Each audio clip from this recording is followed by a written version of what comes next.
This is a Lenovo Thinkstation P520 that a customer brought to me and actually thought it needed to be built, but it was already fully built, so let's open it up and take a look what's inside, since this is my first time getting to look at a Thinkstation.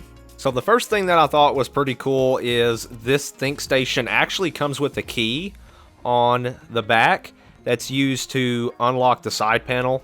It took me a little bit to figure that out, but once I did, it made a lot of sense, and I think it's a pretty neat design. And now that the side panel is off, I was pretty excited to open this up and take a look inside. It's actually very clean, which surprised me because the company that my customer ordered this from, I had never heard of before, and so I wanted to open up this computer to make sure that what my customer paid for is what he got. He paid for 2 terabytes of storage. The first drive I pulled out was actually a Toshiba, and the second one is a Seagate. Both of those were indeed 1 terabyte apiece. They're older drives, but they work just fine. I really wish he would have went with a solid state drive, but that is something that can be done in the future to make the system feel more responsive.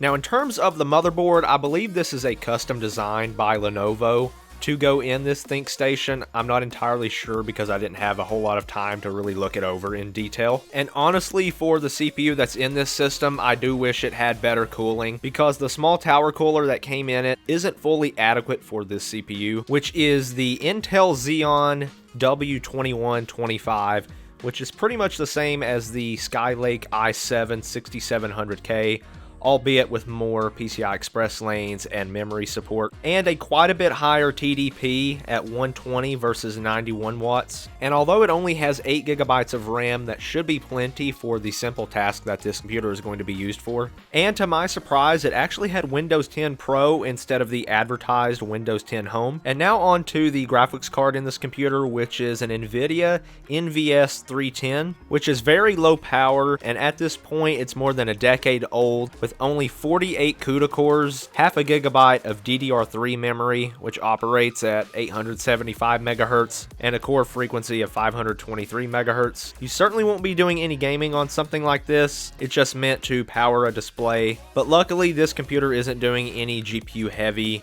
workloads, so this GPU really serves its intended purpose here in this PC. I made sure that everything was properly recognized inside of Windows, including both hard drives and the 2 4GB sticks of RAM, which is just basic green PCB DDR4. It doesn't put out a lot of heat, so there's no need for heat spreaders. Now, looking at the spec sheet, the P520 came with either a 900 watt or a 690 watt power supply, which claims 92% efficiency at 50% load, with a maximum of 512 gigabytes of memory supported, or 64 gigabytes of ECC memory. And I didn't see these on the motherboard, but I was actually quite surprised. The spec sheet says that there's 2 M.2 connectors on board, which could come in very handy for adding in an SSD later on. It also has Intel i219LM gigabit Ethernet, along with Realtek ALC 662 audio. I'm really glad I finally got to tinker on one of these since I've been wanting to for quite a while. Let me know your experience with the Thinkstations down below. I appreciate you guys watching, and I'll catch you in